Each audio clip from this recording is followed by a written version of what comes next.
Hey guys, check it out. You're watching Jonathan Clarke on YouTube. Oh no! I must say it's been an incredible summer having the honor to meet all of you because of the Worlds Collide Tour and its profound success. It's really hard to believe that the summer has come to its conclusion and the Worlds Collide Tour is in its final week of performances.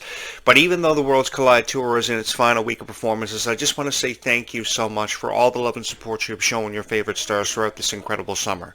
This was the first time ever that your favorite Descendants and Zombie stars had the honor of being on stage in front of you performing the songs that made them superstars overnight from the Descendants and Zombie soundtracks. And I must say I had a whole lot of fun covering it for you guys, and I look forward to covering Descendants and Zombies progress into the fall and of course into the holidays, because around the holiday season everything really blows up for Descendants and Zombies. There are Christmas songs, Christmas specials done for Disney World. I'm really looking forward to covering it all for you, of course leading into next summer for the premiere of Descendants 5 Wicked Wonderland, and I'm just excited to be along for this incredible ride, this incredible journey that you girls have had me on for what feels like forever. If you guys are new here and you have not subscribed to this YouTube channel, you're probably going to want to do that because I talk about everything from zombie apocalyptic invasions to how my girlfriend was a vampire to how I love zombies to how I love Descendants, how from the very first moment I saw the Descendants franchise premiere on July 31st, 2015.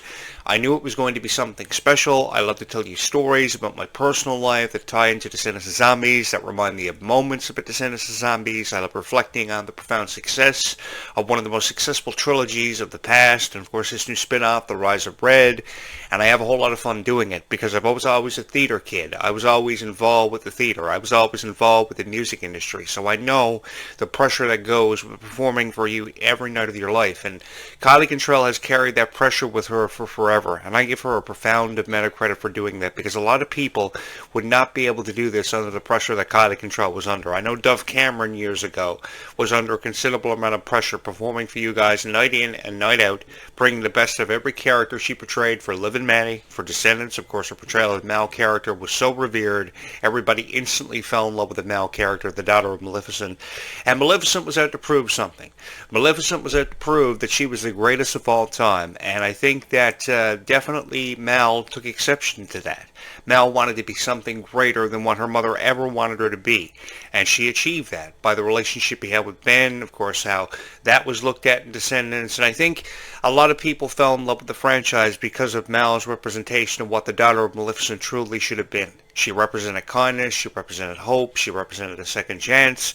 And then from out of nowhere, here comes Kylie Cantrell.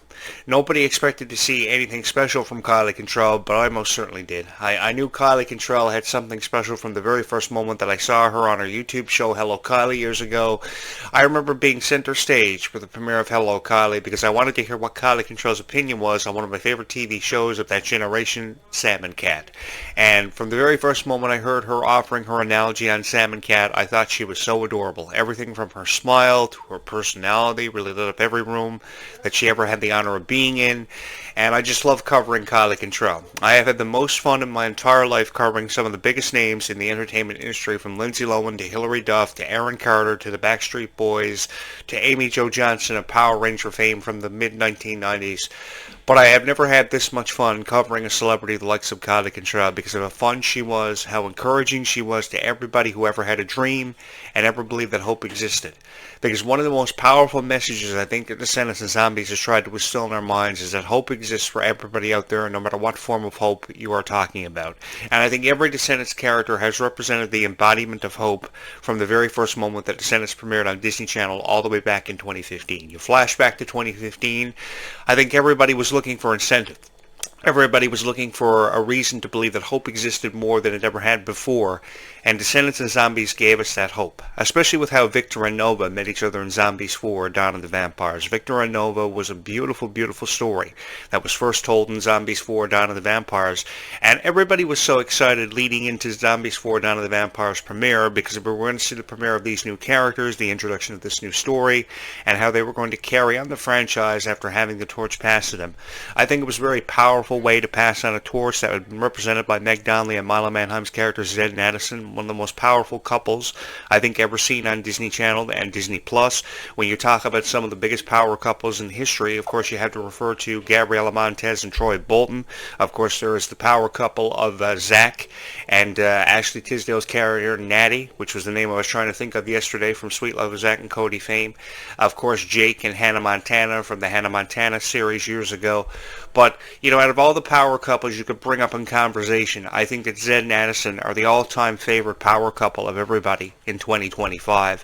And they will forever be missed as a part of the Zombies franchise. For the life of me, I don't know how I'm going to get used to a franchise that has meant so much to me without Milo Manheim and Meg Donnelly. I guess I'm going to have to get used to them sitting behind the camera and never revealing themselves. But I think that's the point they ultimately wanted to get to with the Zombies franchise, is a point of control, a point of satisfaction, of meaningfulness, knowing that they had put the Zombies in the position to take over as the #1 franchise on Disney Channel, and they most certainly did that, because they wanted Zombies to go down as one of the most revered franchises of all time, and it currently sits in the #1 position off its premiere in July. And I remember that night. I remember sitting in front of my TV with a tub of ice cream, and I watched the entire 90-minute production, and while everybody thought that their story had been told and completed, I believe that this story was far from over, and the possibility of more supernatural creatures ever being seen in a Zombies franchise had yet to be seen. With discussions about mermaids, pirates, witches, and sirens, I have never felt more intrigued to be a part of something so special, which is why I see no problem with me talking about Zombies and Descendants for the rest of my life. While other YouTube creators shy away from making hundreds of videos on Descendants of Zombies, this YouTube channel will forever and always be here, offering you critiqued analogies on Descendants of Zombies and what plot I think the direction is headed in. Perhaps it had something to do with the powerful music, such songs as duets like Dream Come True and Go My Own Way and Legends in the Making, and even past songs like Someday and Girl in the Zombie were beautiful songs that really jumped at me about the Zombie soundtrack. The other one I'm thinking about is This Is Going to Be My Year, which really set the tone for what Zombies was going to represent for 7.5 years. That really changed our lives for the better. I was looking for something to really lift my spirits and my hopes, and Zombies did that for me. Not only did Zombies lift my spirits and my hopes, but Zombies gave me the opportunity to meet each and every one of you and discuss how I felt about Descendants of Zombies in a way that I had never talked about any franchise in my entire life. I've been on YouTube for a very long time, ever since at least 2009. YouTube premiered on April 23rd, 2005, and I was really looking for a niche to fall into. Over the years, I've talked about my thoughts on High School Musical, Hannah Montana, every aspect of the Disney Revolution, every aspect of Nickelodeon, but I have never talked about with an open heart and an open mind as much as what I've talked about Descendants of Zombies for the profound impact it's had on my life. Stars like Kylie Cantrell, Ruby Rose Turner, how they captivated me, how they lit up every room they ever had the opportunity of stepping inside of, and how they not only brought the best out of themselves, but brought the best of everybody they work with. I honestly and truly believe that Ruby Rose Turner is the most genuinely kind soul that Disney has ever promoted and ever had the opportunity to contract and work with, because she not only brought the best out of herself, but she brought the best of everybody she ever stepped into the room with. And that is really incentive. That is creative energy, which is why I wish more stars of Disney Channel from Nickelodeon, both past and present, would, have more of an opportunity to express their creative freedom. Like Meg Donnelly and Milo Manheim will now as executive producers. They got credit for being executive producers for Zombies 4, Dawn of the Vampires. And when you think about it, that's the reason why Zombies 4, Dawn of the Vampires was the best Zombies movie out of the previous trilogy. Because nobody ever thought this would be 4 movies. They just thought they would stop making them in a trilogy. And a lot of people thought, okay, 3 movies seems to be like a story's been told and completed, and they shut the door almost immediately on Zombies 4 ever happening. We didn't know what the title was going to be if vampires would ever see their introduction into the Zombies franchise, but it was almost like you were hanging on to a moment, and even the smallest chance that we would see vampires see their introduction into the Zombies franchise, regardless of the story that would be revealed for the reason behind the Daywalkers and the Nightwalkers. Going into Zombies 4, we didn't know there were going to be 2 different groups. And for the life of me, I don't know why people find it so hard understanding the concept of a Daywalker being a vampire that can exist in the daytime with the help of a moonstone, and Nightwalkers being vampires that simply exist in the nighttime. I mean, what's so difficult about that? And for the life of me, people are claiming to be the biggest fans and supporters of the Zombies franchise, with Zombies merch hanging up in the background as backdrops for the videos. But if you're the biggest Zombies fans in the world, Why didn't you know the first thing about a Daywalker and a Nightwalker? Why is it so difficult for you to keep up with the plot that is always evolving into something more miraculous from zombies movie to zombies movie? By Zombies 5, people will be so lost in the concept they will not be able to cover it for you. They will not be able to make reviews of zombies, and that's going to be something that's really going to intrigue me to see if people will become that lost in the plot that they won't be able to create these reaction videos. I guess on the brighter side of things, at least by them not being able to create reaction videos because of not being able to make sense of the plot, we won't have to put up with these ridiculous reaction videos which have made no sense to me from the very first moment I saw anybody else's reaction videos about Descendants of Zombies, because pretty much they were just serving as criticism about Descendants of Zombies when they had no business criticizing it. Because if you're claiming to be a fan of Descendants of Zombies, while you're trying to take away everybody's hopes and dreams of this franchise lasting for forever. I've even heard critics on YouTube wishing that these franchises would just fade off into obscurity and be forgotten about. I am not one of those people.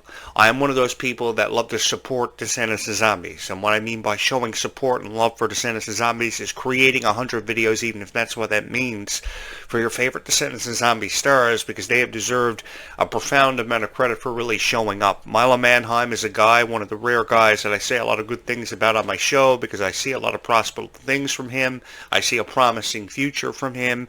I think other opportunities, he's really going to make the most of them when he's presented with them, like he will as an executive producer for Zombies.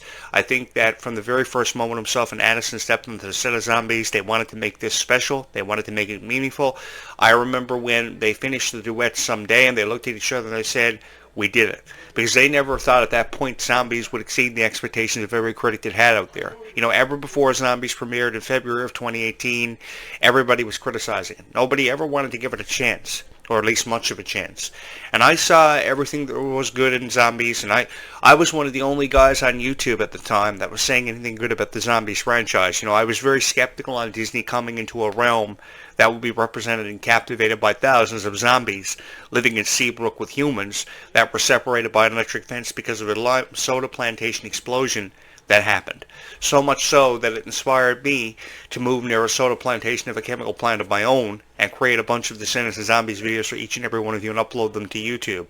And rest assured, I've had the time of my life doing that for you guys, because I believe you deserve to hear nothing but the best in the way of commentaries and reviews and analogies about Descendants of Zombies for what feels like forever. It must have felt like forever for you guys, for a Zombies Descendants podcast to show up on YouTube, because everybody was just uploading one reaction video to a time per chapter of Descendants of Zombies and leaving it at that, and leaving it up to you to decipher whether or not we were going to see a new chapter of Descendants of Zombies. And as the years passed, the stories got better, the characters got more innovative, the characters got more creative control. Even if it was minimal creative control, it was more creative control from the first Descendants of Zombies movie they ever had.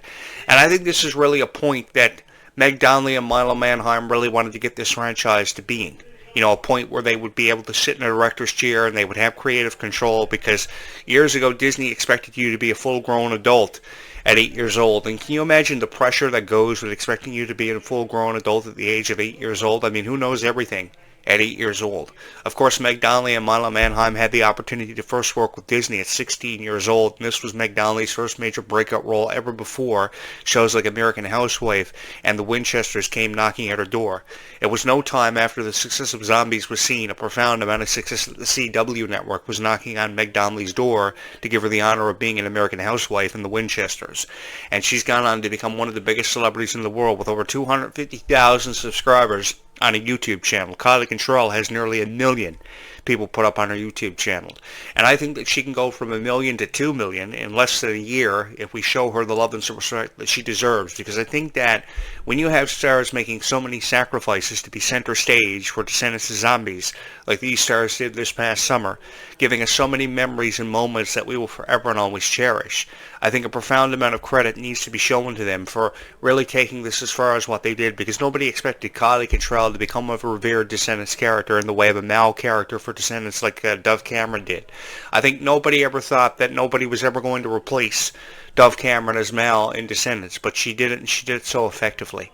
And I think that there was a character to carry on the legacy of the Descendants franchise. It will be the right character, because of how fearless she was, how she didn't care what anybody thought of her from one moment to the next, even with how her mother wanted her to achieve to become something far greater.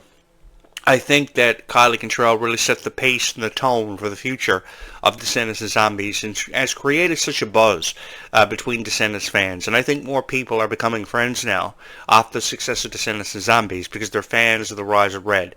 They are so excited about the story and Wicked Wonderland coming up next summer. I, for one, am intrigued by the title because I was always a fan of Alice in Wonderland. And I have a lot of friends, too, that you guys don't see on this show who are big fans of Alice in Wonderland, who remember it from their childhood.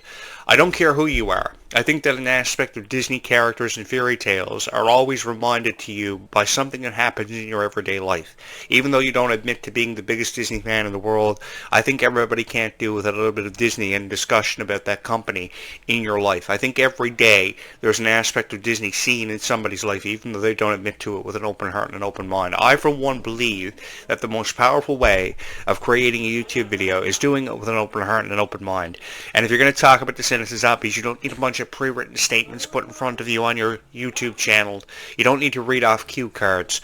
All you've got to do is do it with an open heart and an open mind and show the stars that you're talking about the profound amount of respect they deserve, because they do deserve more respect than they've ever been shown.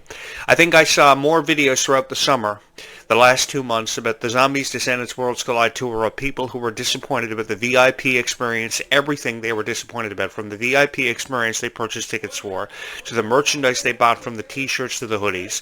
Everything from the quality of the hoodies and the t-shirts was discussed, to how the tour was presented and how the VIP experience didn't live up to the expectations of the people who had bought the VIP packages. The thing is, if you're complaining about how you had to submit your questions days before the Q&A ever happened, then you're not really respectful of them, you're not respectful of yourself, you're not showing yourself the respect that you deserve to show yourself for actually making the sacrifice to go there. I don't know why people got away with uploading their opinions about the Descendants and Zombies Worlds Collide Tour and were so negative about it. I, for one, if I would have been able to attend the Worlds Collide Tour, I think I would have went there with such pride and such passion, because that's what fans of the Worlds Collide Tour showed up at the Worlds Collide Tour for whatever venue they were a part of, did with full intentions. They showed up with so much passion and so much pride that was mind-blowing to me on times, and I was actually reduced to tears to watching some of your guys' videos you uploaded with your phones to your YouTube channels. And it's really, I think that you guys deserve more respect, because some of these videos that were fabulously put together about your experiences at the Worlds Collide Tour only received up to about 500 views. And that just goes to show, how a lot of people are kind of overshadowed by these big-time YouTube creators who are just uploading videos that are full of criticism about Descendants and Zombies. I don't think I ever saw one reaction video where people genuinely loved Zombies Swore Down on the Vampires. From the very first moment the music video for The Place to Be was uploaded, I think everybody wanted to criticize it. Everybody found everything negative to say about it, from how they couldn't understand what a daywalker and a nightwalker was and what the difference was, to how the music didn't seem to get better, at least in their eyes. From where I choose to look at it, while it was referred to as a Hannah Montana camp rock kind of vibe, the music really did get better from one Zombies movie to another. By Zombies 2, songs like We Own the Night presented a very different vibe from the original Zombies songs like Someday and This Is Gonna Be My Year, which were really the only two songs on the original Zombies soundtrack that really jumped at me. So if you compare the Zombies 4 Down in the Vampire soundtrack to Zombies from 2018, the music considerably got better from 2018 to 2025. I was really into the music, and I was really excited when the music would take over, when the script's emotions were too high to express how, say, Victor and Nova were feeling about each other. And yes, I do agree that Victor and Nova are in position to take over as Disney's new power couple, because people are talking about them and haven't been able to stop talking about them from the very first moment they saw them on the script of Zombies. I, for one, was really intrigued. I was excited to see where the plot would take us with Victor and Nova, and I'm excited for the future, even though Zombies' release window for Zombies 5 is not suggesting to happen up until 2028. That seems like forever away. How are we going to get to that point? Well, even if that means I have to create a bunch of Descendants and Zombies videos every day for the rest of my life, which I have no problem doing or see no issues with, I think that is a greater way of showing respect for Zombies because of how far the franchise has come, because nobody ever thought that a franchise represented by a story about how a girl falls in love with a zombie in an era that's no longer represented by Twilight and the Vampire Diaries, I think that was a very a huge decision for Disney to make, but it was a very effectively produced one, and I think that this is going to go down in history as one of the most revered franchises in Disney's history. You know, you can talk about how High School Musical was the number one franchise for forever, but I've got my doubts now after I've seen so much success for Zombies and the Worlds Collide Tour and Descendants. It's unbelievable how you guys showed up at the Worlds Collide Tour, and you came out of support of your favorite Descendants and Zombie stars, and I give you a profound amount of credit for doing that, because nobody else representing another franchise would have been able to do it. I don't think the same amount of support and love was shown for High School Musical. I don't even think the same amount of love and support was shown for Hannah Montana years ago. And I followed everything that Miley Cyrus and the Hannah Montana character represented from 2006 up until the part of 2011 when they said goodbye to the franchises. I think a lot of franchises just reached a point where they had produced enough, they didn't want to see anything else done with it, nothing more to have to do with it, and they just closed the book on it. And it's only now that people like Miley Cyrus and the cast of High School Musical are talking about reunion tours and what have you. So I think Descendants and Zombies has really taken over as the number one and the most revered franchise, and I'm actually incredibly excited to see where we go from here. How many more Descendants movies can be created? I think a story for Victor and Nova needs at least 3 or 4 movies to have a story even evolve into something spectacular, because I think just one movie where they hit it off and they're never seen or heard from again is just kind of lackluster. So I think that regardless of what the title is, by the time Zombies 5 happens, I think a more in-depth story and a more in-depth analogy will be presented for fans. Probably it'll be too hard for a lot of people to follow, but I think this is why Disney is giving it time. They're giving it time to really settle. The dust is just settling now from Meg Donnelly and Mila Manheim exiting the franchise and sharing their final kiss, which is a moment that I have never been able to get out of my mind, seeing them share that final kiss down the top of the hill for Zombies 4 Dawn of the Vampires, because it really allowed me to put my own life into perspective and how I always wanted to find true love but never did. But that doesn't mean that it can't happen for me, and that doesn't mean that it can't happen for anybody else watching this video. I think a lot of moments in Zombies 4 Dawn of the Vampire script allowed me to reflect on my own life, kind of put my own life into perspective, and I had a whole lot of fun watching this movie this summer. Watching that premiere was the highlight of my summer. July 10th was a day that in history that I will never ever forget, because it really changed Disney Channel and Disney Plus's perspective on life, because it allowed us to put our own lives into perspective. And less than an hour after the premiere of Zombies 4 Dawn of the Vampires, everybody, including myself, we're uploading these reaction videos about scenes, about music videos, about moments they forever and always held a special place in our heart because of. This has been the most fun that I've had in my entire life. If you were to tell me my YouTube channel would have 57,000 views as of this morning and nearly 2,800 subscribers, with one subscriber away from putting me up to 2,800 subscribers and on the road to 3,000 subscribers, less than a year after this YouTube channel premiered, I probably would have thought you were crazy. But I know this happened not because I decided to upload a bunch of Descendants and Zombies videos. It happened because each and every one of you were just so incredibly supportive of this YouTube channel and where I wanted to take it. The direction I wanted to take it in was a bit skeptical years ago. Nobody ever thought that I would amount to anything on YouTube, but I know now, more than I ever had, that I will go down in history for being one of the greatest of all time, for having talked about Descendants and Zombies as much as what I have over the last 10 years, because this has been an incredible journey that you girls have had me on for what feels like forever. And this has been the greatest honor of my life, having the honor to sit in front of this podcast microphone day after day and night after night, talking about Descendants and Zombies for you and really putting it into perspective in ways that other YouTube creators haven't been able to do for you, because they don't have that passion and that pride that goes with talking about Descendants and Zombies. Because I, for one, have always and forever believed that there is a certain pride and a passion that goes with talking about Descendants and Zombies. And if you don't possess that certain pride and that passion that goes with talking about Descendants and Zombies, and the purpose of you creating a Descendants and Zombies video and uploading it to YouTube has forever and always been defeated. Because some of the fans of Descendants and Zombies are incredibly supportive of it, and they have this never say die attitude on the franchises and the people who create these videos for them. And that is truly unbelievable, and something that I will never ever forget. This past summer, and this past year really, have been times in my life that I will forever and always cherish, that I know that will forever and always hold a very special place in my heart, because I had the opportunity to meet all of you through the same passion that brought us all together, Descendants and Zombies. Some of the most beautiful friendships have happened because of Descendants of Zombies and will continue to happen for many years to come. I look forward to this coming year talking about Descendants of Zombies for each and every one of you leading up to its premiere, offering you my predictions, my thoughts on it, and as we get closer to Zombies 5, I will be here to discuss everything having to do with Zombies 5 and just what could be inside of that vortex. So if you have not subscribed to this YouTube channel, you're probably going to want to do that because this YouTube channel is a whole lot of fun, and I think you're really going to find time in appreciating its content because I really do have the time of my life talking about Descendants of Zombies for you in ways that Descendants of Zombies has never been talked about before, and I'm incredibly excited to continue this journey with each and every one of you. Thank you so much for your endless amount of love and support. I don't know where I'd be without each and every one of you. I'd probably be just some guy on YouTube nobody ever saw before, nobody ever heard tell of before, but now I know I have a chance, at least, even the slightest chance, of going down in history for being one of the greatest of all time and one of the most revered to ever talk about Descendants of Zombies, to really ever do it. Guys, keep kindness in your heart because kindness really does go a long way in this world. Stay calm and zombie on, and I will return in just a few hours from now with another Descendants of Zombies video talking about everything having to do with Descendants of Zombies because the only way in this life is to stay calm and zombie on.